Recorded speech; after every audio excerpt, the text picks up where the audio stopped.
كنت واقفة بالمطبخ عم باشرب مي، إمم.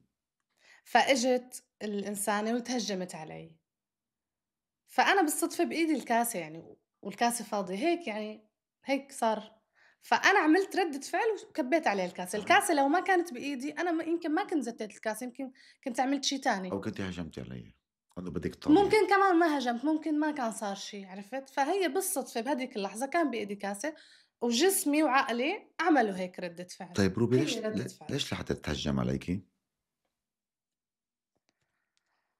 بدك تفتح قصص قديمة، لأ، بدنا نعرف حق المشاهد يعرف شو اللي صار. يعني حقِّك ليك تدافعي عن حالِك إذا أنتِ بتحسّي حالِك إنه أنتِ البريئة وهي استفزتِك، أو إنه هي كانت السبب أو هي اتهجمت عليكِ متل ما عم تقولي صح؟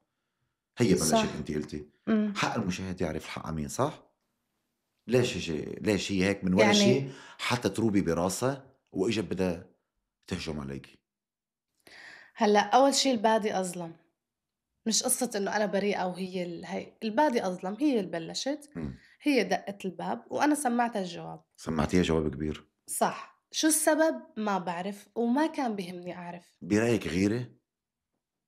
ما باعرف، لهلّا ما عرفتِ، لأ، ولا اتصالحتوا من بعدها؟ لأ، ولا إنه هيك حدا فات موقف للصلحة؟